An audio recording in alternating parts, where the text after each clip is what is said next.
amém, igreja? Pode sentar. Quero chamar o nosso preletor, que hoje o trabalho vai ficar sério. Hoje não, né? Hoje é bom.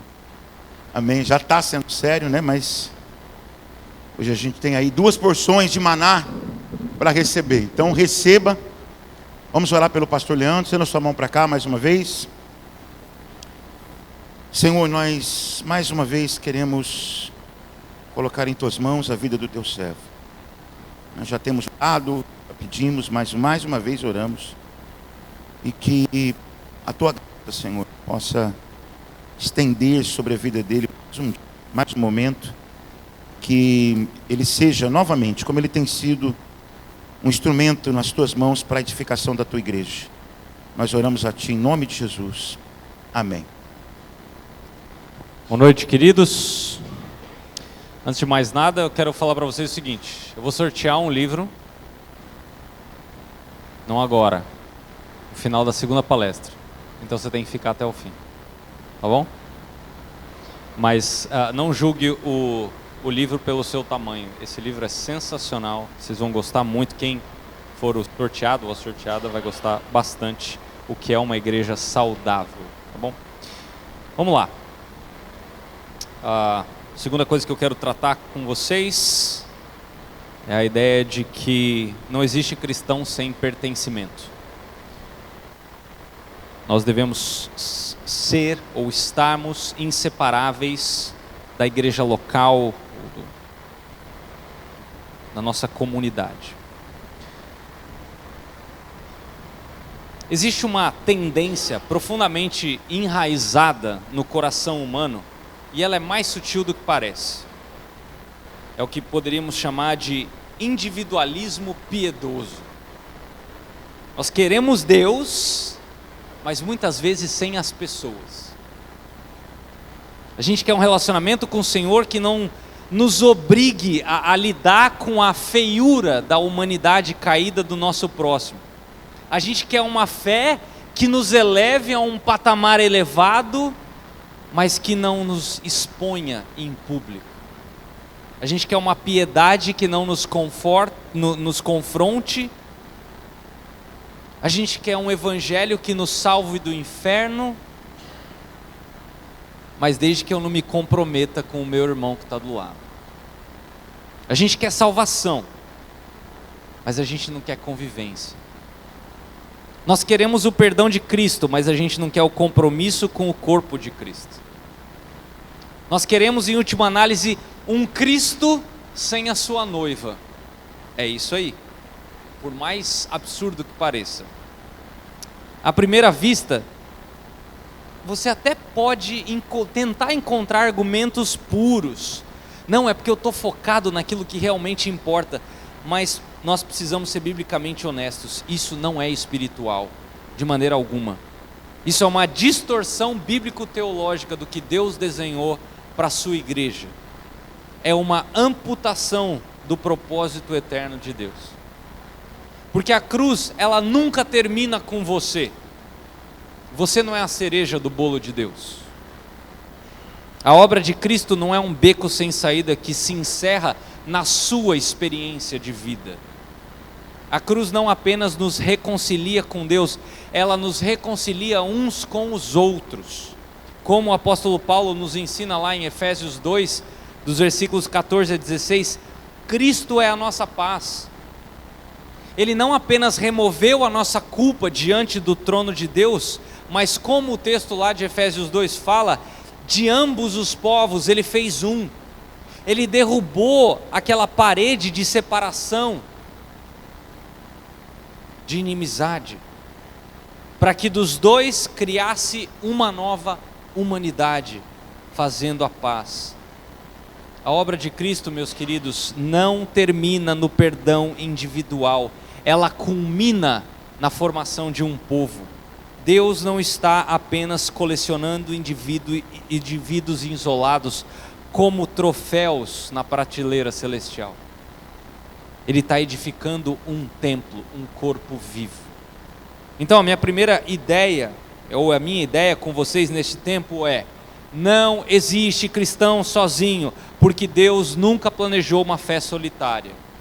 Eu vou repetir isso. Não existe cristão sozinho, porque Deus nunca planejou uma fé solitária. A fé cristã, ela é inseparável da vida em comunhão. Ela é vertical, você tem uma vida com Deus, mas ela também é horizontal.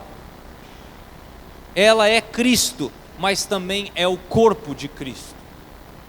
Separar essas duas dimensões não é apenas um pequeno erro, é mutilar o Evangelho. Um Evangelho mutilado não transforma caráter, ele apenas ilude o seu ego. Eu espero que ao final desse tempo você esteja convencido de que a igreja local não é apenas importante, mas ela é absolutamente essencial para a sua vida. Então, primeira coisa que eu quero destacar no nosso tempo, principalmente para você que está anotando aí: Deus tem um povo, não indivíduos isolados. Deus tem um povo, não vírgula, né? Não indivíduos isolados. Se você prestar atenção na narrativa bíblica, você vai perceber que desde o Éden até a Nova Jerusalém, o objetivo final de Deus não é a mera, entre aspas aqui, salvação de almas desconectadas, mas a redenção de um povo. Repara que Deus é um ser comunitário na sua própria essência trinitária. São três em comunhão. E por isso ele cria para si uma comunidade que reflita a sua própria glória. Desde o início, Deus não trabalha com indivíduos isolados como seu objetivo final. Preste atenção, ele chama Abraão em Gênesis 12, mas se você olha a promessa, não é apenas um conforto espiritual para aquele patriarca. O que Deus fala para ele em Gênesis 12? Em ti serão benditas todas as famílias da terra. O chamado de Abraão era um chamado para uma nação, não para a família dele só. Ou quando Deus vai libertar o povo da escravidão do Egito, ele não envia Moisés para salvar alguns indivíduos que estavam querendo buscar uma espiritualidade privada. Deus os retira como um bloco inteiro, como seu povo da aliança, para que eles fossem uma assembleia, um ajuntamento diante dele no deserto. Ou a lei, quando foi dada no Sinai, ela não foi dada como um manual de autoajuda individual para cada um. Era uma constituição para aquela comunidade ser santa diante de Deus. O texto vai falar constantemente que Deus habita no meio do seu povo, no tabernáculo. Repara, muitas vezes, que o pecado de um afetava todo o acampamento. Você conhece a história de Acã? Era para destruir Jericó e não pegar nada. O pecado dele afetou o povo de tal forma que quando eles foram lá guerrear na próxima cidade, eles tomaram um pau daquela cidade, que era um negócio pequenininho. Aí Josué falou: pô Deus, mas o Senhor não prometeu que a gente ia conquistar? Tem pecado no meio do povo, resolve isso primeiro, senão todo o povo vai ser afetado. A identidade do crente no Antigo Testamento era inseparável do seu pertencimento a Israel. A salvação bíblica, ela é pessoal, sim. Você precisa crer individualmente diante de Deus, mas ela é nunca uma fé privada. Se você já sentiu um choque com essa verdade que eu acabei de colocar, é porque você está imerso numa cultura que provavelmente valoriza demais ou idolatra o indivíduo. Nós vivemos na era do eu, a minha fé, a minha jornada, a minha experiência. Só que a Bíblia tem outra perspectiva, queridos. Se você olhar lá em 1 Pedro 2, os versículos 9 e 10, nós vamos ver que nós fomos chamados das trevas para sermos luz. Como? Como uma geração eleita, um sacerdócio real, uma nação santa, um povo de propriedade exclusiva de Deus.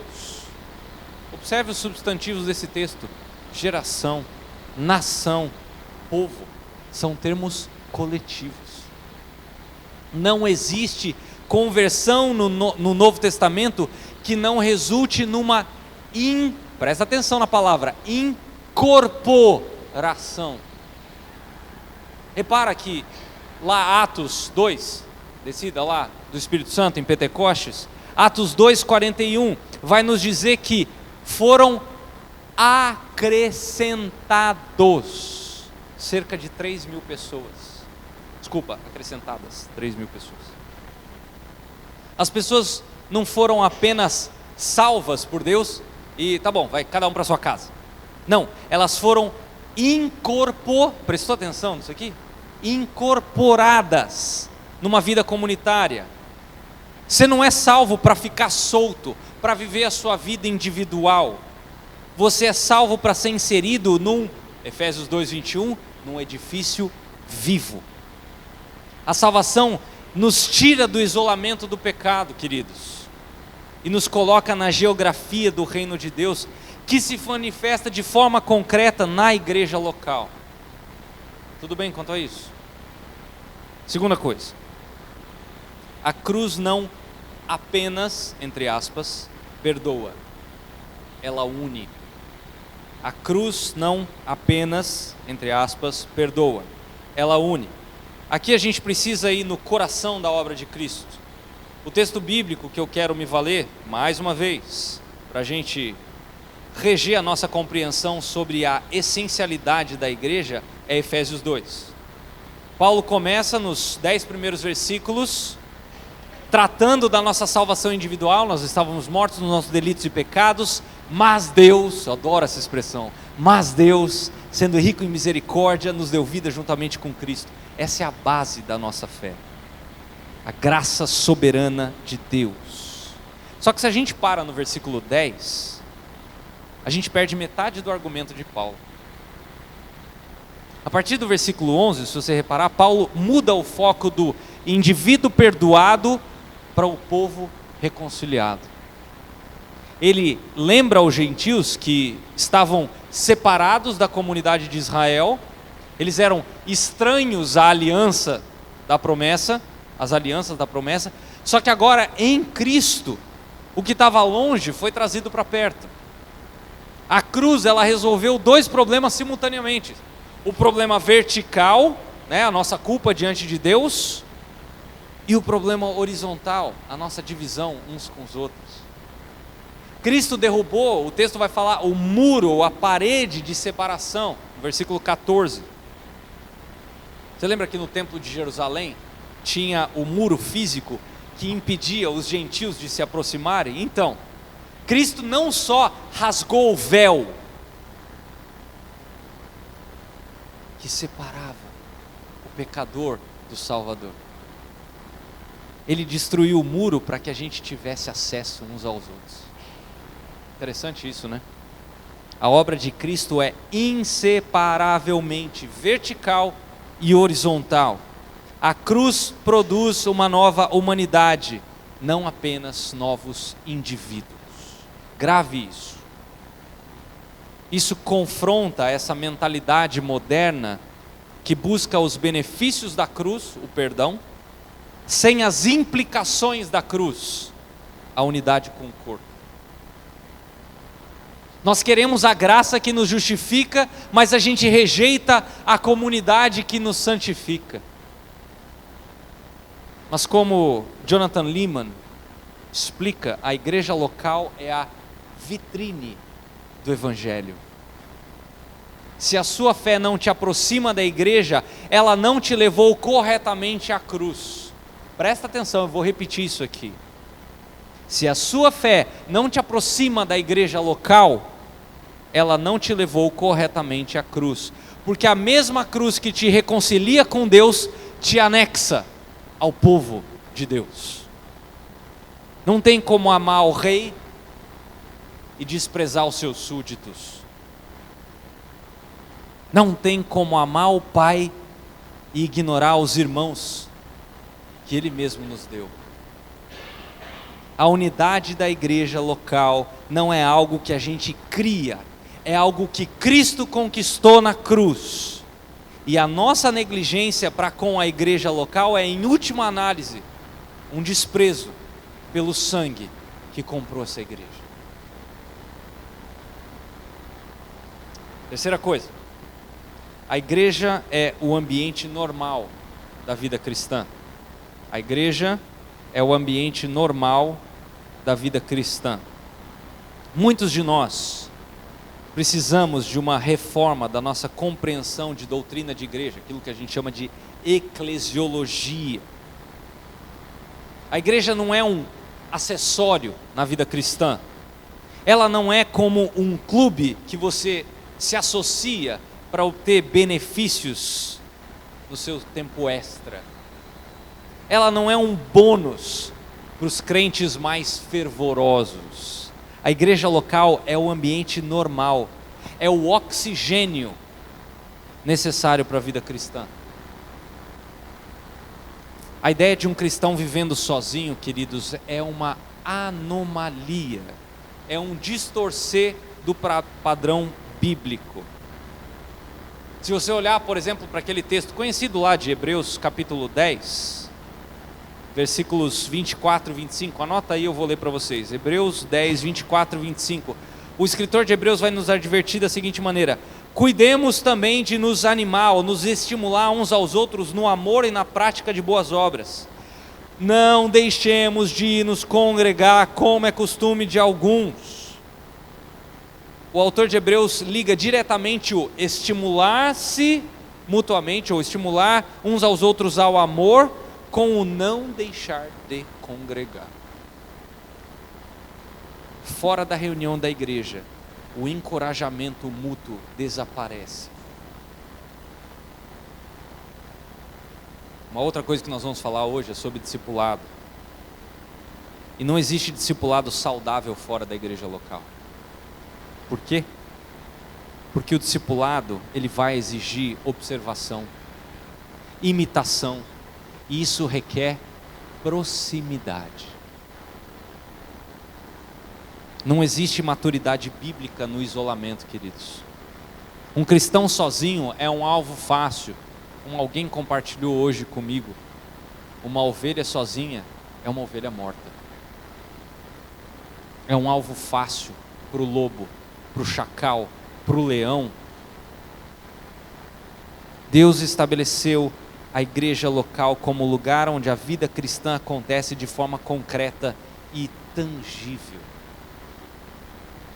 É na igreja que nós somos alimentados pela pregação fiel da palavra de Deus. É na igreja que nós somos confrontados com a nossa arrogância. É na igreja que nós somos consolados da nossa dor por pessoas que conhecem a nossa situação. E não apenas por um pregador distante numa tela, como muitos costumam fazer apenas. Não tem nada errado se ouvir pregação na internet, tá tudo certo, faça isso, mas não troque uma coisa pela outra. Aquele pregador na internet não vai fazer o seu funeral, ele não vai te consolar na tua casa quando você tiver com um problema.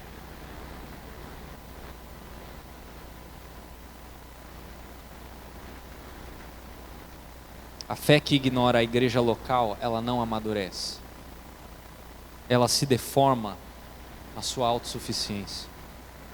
A igreja é essencial porque nela o Espírito Santo aplica a santificação prática através do contato uns com os outros, pecadores que foram redimidos, que a gente vai ver na nossa segunda palestra. Próxima coisa que a gente tem que perceber é que a igreja é o lugar onde a autoridade de Cristo, ela se torna visível, através da pregação e das ordenanças. Por isso, meu ponto 4, a igreja é uma assembleia visível. Assembleia é a palavra para ajuntamento, igreja local, são sinônimos aqui, tá? A igreja é uma assembleia visível. Muitos tentam escapar dessa responsabilidade da vida comunitária, apelando para aquela ideia que a gente tratou ontem da igreja invisível. Não, eu faço parte já da igreja invisível, eu não preciso desse negócio de igreja local e tal. Eu amo a igreja universal, só não gosto da igreja local do meu bairro. Eu não sei quantos de vocês moram aqui perto, tá? A igreja que eu conheci lá. Só que o Novo Testamento, queridos, ele não conhece essa dicotomia. palavra grega para igreja, eclésia ou eclesia, né? Ela significa literalmente essa assembleia, esse ajuntamento. E uma assembleia que nunca se reúne é uma contradição de termos. O que acontece quando você vai numa reunião de condomínio e não vai ninguém? Não tem quórum. Ou seja, não acontece, não existe. Mais um motivo pelo qual você tem que estar presente na sua assembleia, na igreja local, que vocês fazem aqui uma vez por ano, 2 vezes por ano. Você tem que estar presente, é sua obrigação. Essa reunião é uma reunião dos membros, para vocês tratarem dos assuntos familiares. Isso é um dever seu como membro. Não é para fugir, para assistir Fantástico, ou fazer qualquer outra coisa, ou na hora do almoço, né, que vocês falaram. Nesse dia, você prepara o almoço no sábado. A coisa mais importante que você tem que fazer é resolver os assuntos familiares juntos. Por isso que eu até falei com o seu pastor, a gente estava conversando sobre talvez ter mais assembleias durante o ano. Aliás, eu nem gosto da expressão assembleia, porque ela lembra reunião de condomínio. Infelizmente, essa palavra bonita perdeu esse peso. Então, uma sugestão aí para vocês é tratar essa reunião, essa assembleia como uma reunião dos membros, uma reunião familiar. Porque é nessa reunião que você vai tratar dos assuntos da família. Eu dei até uma sugestão para o seu pastor, faz uma farofa nessa reunião, pede pizza, todo mundo comenta, porque é exatamente isso que deveria ser uma assembleia. Vocês vão tratar à mesa, conversar sobre os assuntos da família. Fecha parênteses. A igreja local é uma expressão visível e concreta da realidade invisível do reino. Ela é uma embaixada, como a gente tratou ontem, tratou hoje de manhã. E assim como uma embaixada num solo estrangeiro representa os interesses, a cultura e a autoridade da sua pátria, a igreja local representa o governo de Cristo na terra. Como é que Cristo vai governar 100 pessoas? Para representar um governo, a embaixada precisa de um local físico, de membros identificáveis e de uma autoridade reconhecida. Isso confronta o modelo moderno do consumo espiritual digital. Hoje as pessoas consomem pregações, conteúdos, músicas, mas têm dificuldade de viver em comunidade. Queridos, a igreja não é consumo, igreja é participação. A autoridade das chaves do reino, mencionadas lá em Mateus 16 e Mateus 18, que a gente vai tratar depois, ela não foi dada para indivíduos isolados no YouTube, mas a uma assembleia reunida. É quando a igreja se reúne que ela exerce o seu papel de confirmar quem pertence ao reino e quem não pertence. Esse é o poder das chaves, através da membresia. E ela faz isso pelo batismo e pela ceia. Cristianismo sem ajuntamento não é cristianismo bíblico. É uma versão reduzida da fé que evita o custo da presença. A igreja existe plenamente quando ela se reúne localmente. Sem a assembleia visível, o evangelho é apenas uma ideia abstrata. E aí, queridos, o mundo vai rir do corpo de Cristo.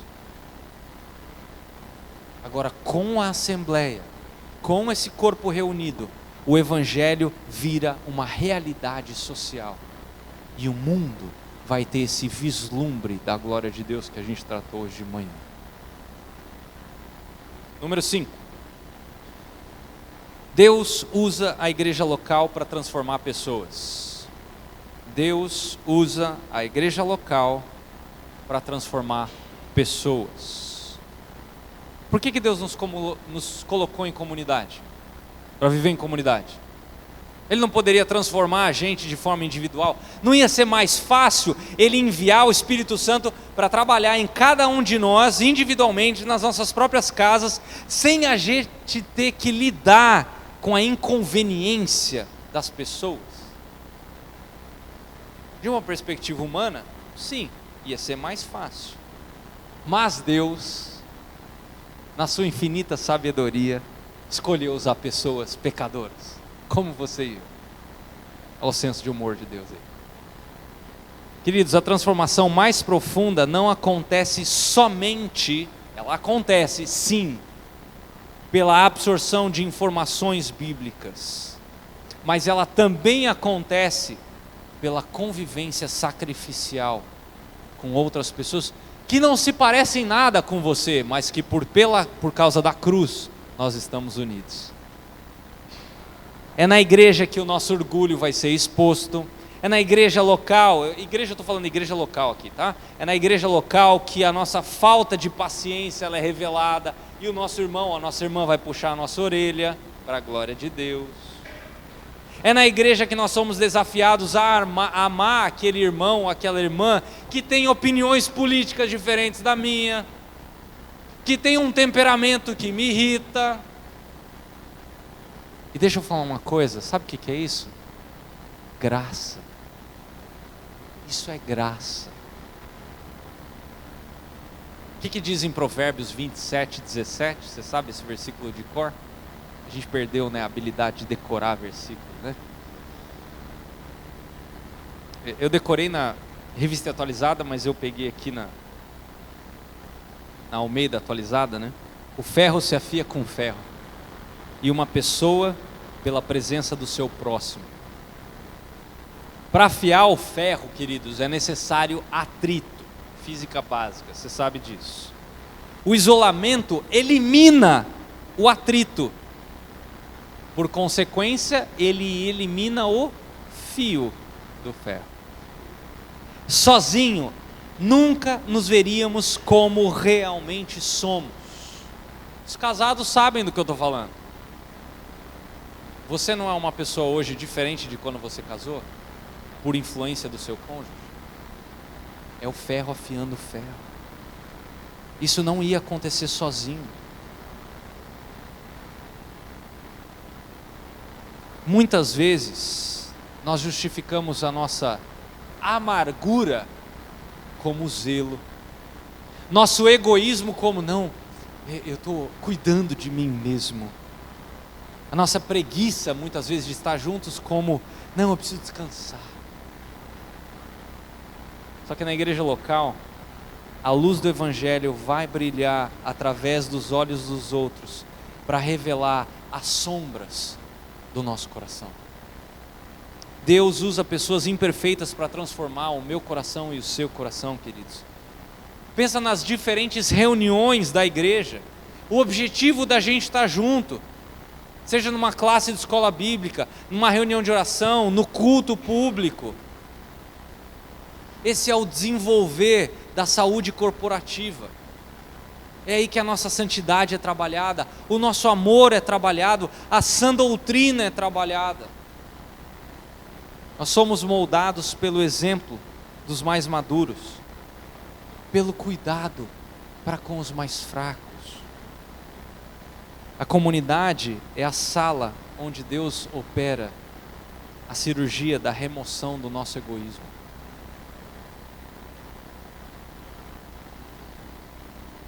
Número 6, o perigo do isolamento. O perigo do isolamento. Gente, o isolamento, ele é confortável, por isso que a gente se isola. Só que ele é espiritualmente fatal. Quando a gente se isola, a gente não presta contas. Ninguém nos conhece de verdade, é por isso que muitas vezes a gente se isola, que aí ninguém vai poder nos confrontar.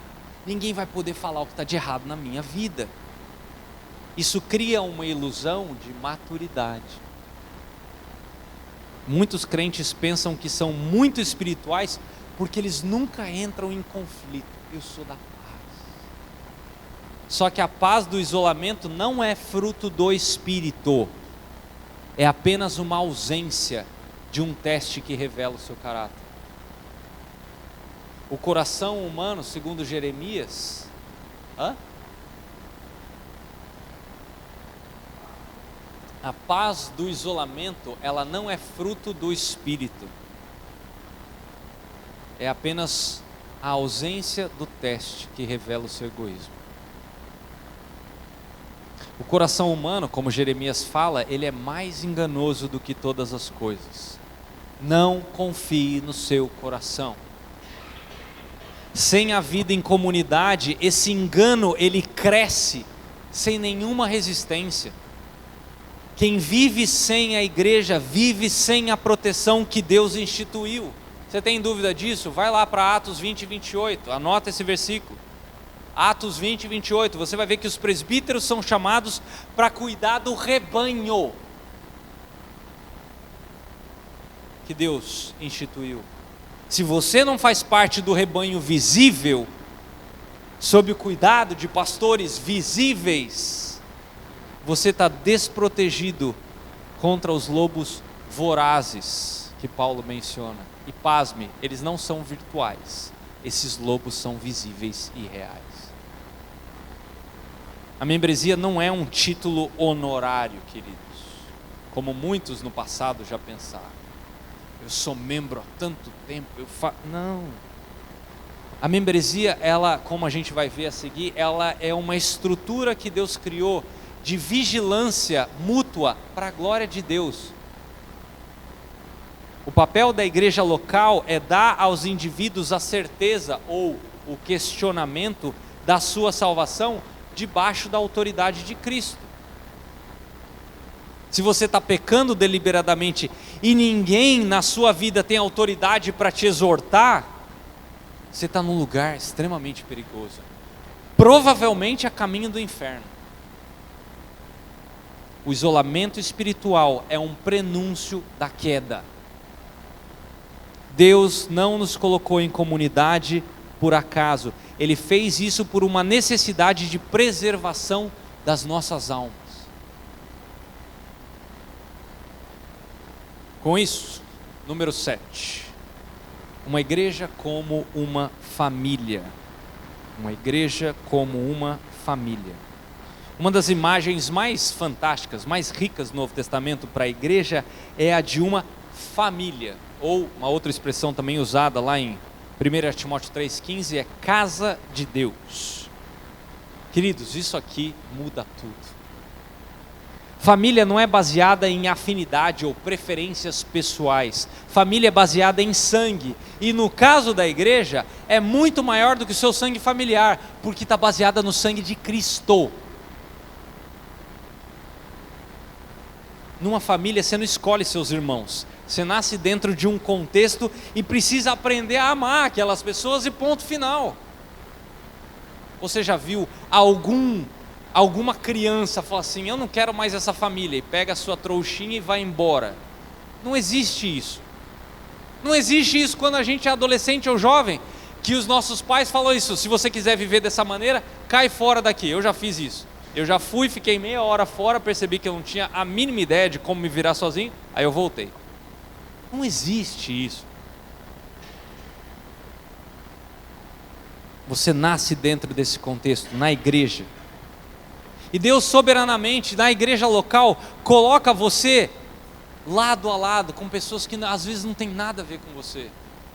Ele coloca rico junto com pobre, jovem junto com idoso, aquela pessoa que é mais culta com gente simples, os mais bonitos com os feios, aqueles que são todos agitados com aqueles que são mais introvertidos. Isso é intencional, queridos. Deus quer que nós amemos além das nossas fronteiras de afinidade. Na igreja a gente aprende a lidar com as diferenças, a perdoar ofensas reais, a suportar as fraquezas uns dos outros. Isso não acontece por esforço humano, mas pela graça de Deus operando nessa aliança comunitária. Queridos, a igreja não é um auditório de estranhos, é um lar de irmãos que são diferentes, porque eles são adotados, mas que têm tudo em comum, porque o sangue de Cristo é o que lavou a todos nós. E como qualquer família saudável, existe compromisso. Você não abandona a sua família só que você teve um jantar ruim ou uma discussão na sala. Você permanece, você se reconcilia, você cresce. A natureza familiar da igreja exige presença física, e tempo. Não se constrói uma família via Wi-Fi ou 5G. Não existe isso. A igreja como família nos ensina que o amor cristão não é um sentimento vago, mas é um compromisso concreto de, como diz Gálatas 6:2, carregar as cargas uns dos outros. Você não faz isso virtualmente. Número 8. A igreja como testemunho ao mundo. A igreja como um testemunho ao mundo. A igreja, ela não existe apenas para o benefício dos seus membros. Ela tem uma missão externa, como a gente viu ontem e hoje. Ser o testemunho visível do evangelho ao mundo. Nós falamos desse versículo ontem, falamos desse versículo hoje, vamos falar de novo. João 13:35. Anota aí, João 13:35. Jesus está falando para os seus discípulos: nisto todos, o mundo vai conhecer que vocês são meus discípulos, se vocês se amarem mutuamente. O mundo vai saber que vocês me seguem, se vocês se amarem. Agora, se vocês viverem quebrando pau, o mundo vai olhar e falar assim: o que adianta ser crente? Eles pregam um Cristo que nem eles mesmos creem. Observa que Jesus não disse que o mundo conheceria que nós somos discípulos dele pela qualidade das pregações no YouTube que a gente assiste ou consome, ou pelo, muitas vezes, qualidade dos nossos templos físicos, ou pelas nossas programações, ou põe qualquer outro tipo de coisa. Ele falou que o mundo iria conhecer a Cristo pelo nosso amor comunitário. O amor é o argumento final. Quando o mundo que é dividido, odioso, egoísta, olha para uma comunidade local onde pessoas de diferentes origens se amam, se sacrificam umas pelas outras, o mundo vê algo, como a gente tratou hoje de manhã, sobrenatural. Ele vai olhar para a igreja e falar assim: não tem como isso aqui acontecer naturalmente. O que acontece aí no mundo são pessoas que têm os mesmos interesses, são pessoas iguais que se juntam. O exemplo que eu mais gosto de dar é do meu time. Quando em 2012 o meu time foi campeão mundial, 20 mil doidos saíram do continente americano para ir até o continente asiático, gastar uma fortuna para assistir 22 caras correndo atrás de uma bola e depois gritar que o Corinthians foi campeão mundial. Não mudou nada na vida deles de forma prática, mas eles são iguais ali. Isso o mundo produz. Isso aqui o mundo não explica.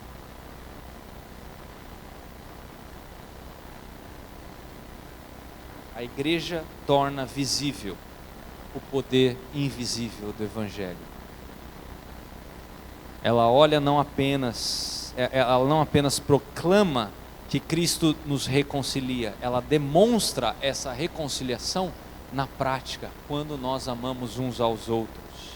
A igreja em si é uma estratégia evangelística para o mundo, queridos. Você não precisa fazer culto evangelístico. O culto público já é evangelístico por si.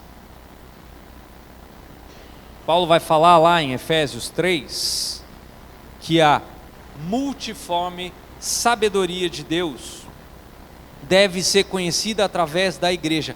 Uma igreja local saudável é a prova concreta de que as promessas de Deus são verdadeiras.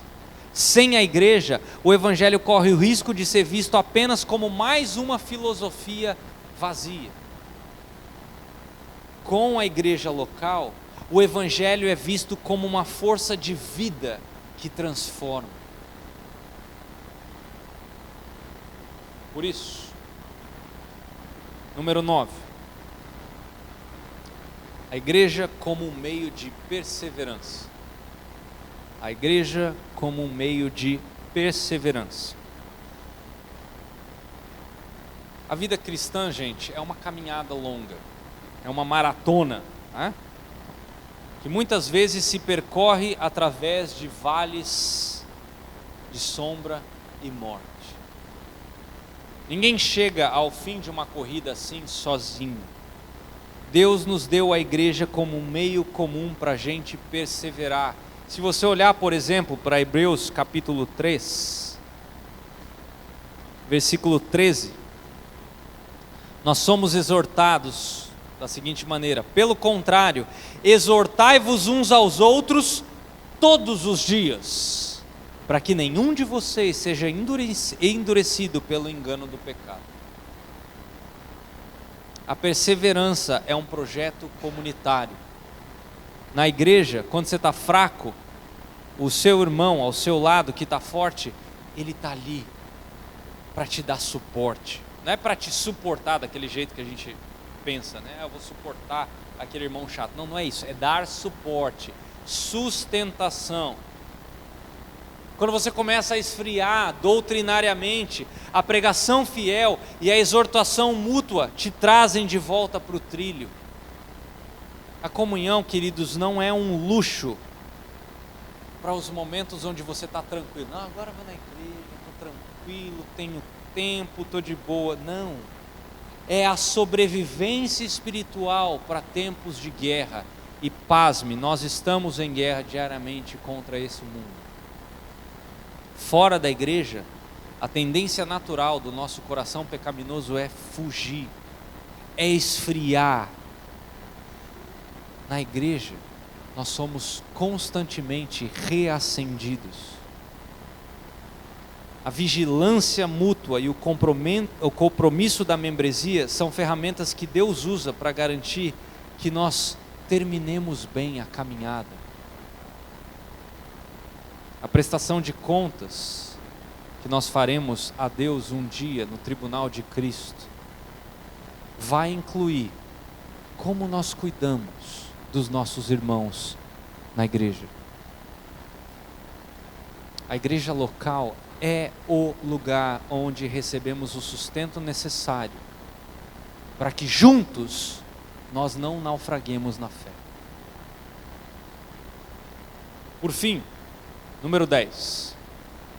A igreja que você precisa, não a que você quer. A igreja que você precisa, vírgula, não a que você quer. Nós precisamos lidar com essa tendência de rejeitar a igreja por ela ser imperfeita. Tem muita gente que dá essa desculpa. Tem muita gente que abandona uma igreja local, que fala assim: a igreja me decepcionou. Lá o povo é hipócrita. Minha vontade quando eu ouço isso, eu falo assim: você já se olhou no espelho? Mas a verdade, queridos, é que a igreja real, a igreja que tem falhas e problemas, é exatamente aquilo que a gente precisa. Eu não estou falando de uma igreja ruim, biblicamente falando. Estou falando de uma igreja que é biblicamente saudável, mas ela tem seus problemas. A igreja não existe para satisfazer nossas preferências ou nos entreter. Ela existe para formar Cristo em nós. E pasme, sabe como é que isso acontece? Na pancada. Você já viu uma escultura bruta? Como é que a escultura começa? Ela começa bruta. Uma pedra, uma madeira. Vamos pensar numa madeira. Pensa numa peça de madeira. E a pessoa vai esculpir na madeira rosto de uma pessoa, o corpo de uma pessoa. Quais são os instrumentos usados pelo artesão? Ele vai com uma marreta, ele vai com uma talhadeira. Cada pancada vai tirando lasca.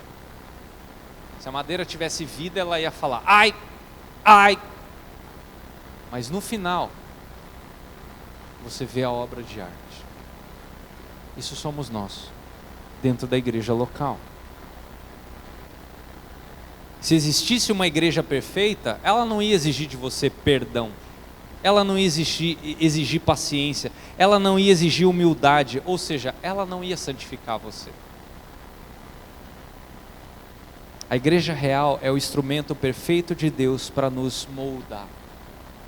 redescobrir e entender a importância da igreja local envolve em aceitar que ela é composta de pessoas como nós, pecadores que estão em obras, debaixo da soberania de Cristo. O privilégio de pertencer à igreja não é o privilégio de estar em um lugar que não tem problemas, mas o privilégio de estar no lugar onde Deus prometeu habitar de forma especial e transformar o seu povo. Esse é o privilégio. Deixa eu concluir. Quando a gente olha para tudo isso que a gente tratou, eu tenho que voltar para o ponto de partida, a cruz de Cristo. A cruz que te salvou é a mesma cruz que te anexou ao povo de Deus. Você é inseparável da comunidade porque o Cristo que habita em você é o mesmo Cristo que é o cabeça da igreja. Tenta separar o crente da igreja. É como você tentar separar a cabeça de um corpo. Não dá. Tentar separar o crente da igreja é como tentar manter vivos os membros de um corpo depois deles terem sido amputados. O que vai acontecer? Vai morrer. A igreja não é uma invenção humana, ela é plano eterno de Deus. Ela é a noiva que Cristo comprou com seu próprio sangue. Como batistas reformados que somos, nós cremos na autonomia da igreja local. E o compromisso de membresia não são fardos institucionais, mas canais da graça soberana de Deus para você e para mim. Por isso, o meu apelo é este: não se contente com uma fé de tela ou uma espiritualidade de poltrona. Mergulhe na vida da sua igreja local. Submeta-se à autoridade bíblica dos seus pastores e presbíteros. Comprometa-se com a vida dos seus irmãos. Exerça os seus dons para o bem da igreja. Pratique o perdão, porque é nesse ambiente e apenas nesse ambiente que você vai experimentar a plenitude da vida cristã, conforme Deus desenhou. A fé é vertical e horizontal. Ela se mostra no Cristo crucificado e no corpo reconciliado. Nós somos inseparáveis da comunidade porque nós somos um com aquele que a fundou. Então o meu desejo é que nós possamos juntos, como um só povo, uma assembleia, proclamar as virtudes daquele que nos chamou das trevas para a sua maravilhosa luz. Vamos orar.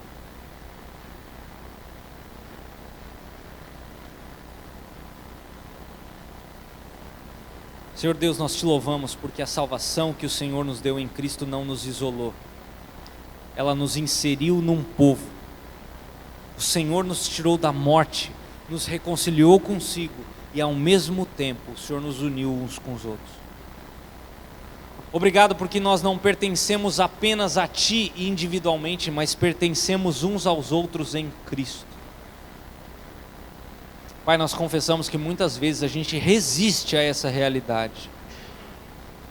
Ainda carregamos em nós esse desejo de independência, de isolamento, de uma fé que é confortável, sem compromisso real com os irmãos.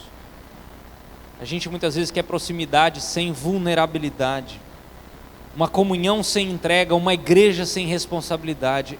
Nos ajuda, Senhor. Transforma o nosso coração. Nos ensina que não existe cristianismo verdadeiro fora da comunhão dos santos, que não existe fé saudável sem vida compartilhada, que não existe maturidade espiritual de forma isolada. Dá-nos a graça para viver como um povo. Forma em nós um amor que vai além de palavras, um amor que suporta, que perdoa, que confronta em verdade, que caminha junto mesmo quando é difícil. Livra-nos, Senhor, de relacionamentos superficiais, de uma comunhão rasa, de uma igreja onde ninguém realmente conhece ninguém. Senhor, cria em nós uma igreja local marcada pelo Teu Evangelho, e que ao vivemos assim, o nome de Jesus seja exaltado, a igreja seja edificada e o mundo lá fora veja que nós somos Teus discípulos. Nós oramos confiando na obra de Cristo que nos comprou para si e para o seu povo. Amém.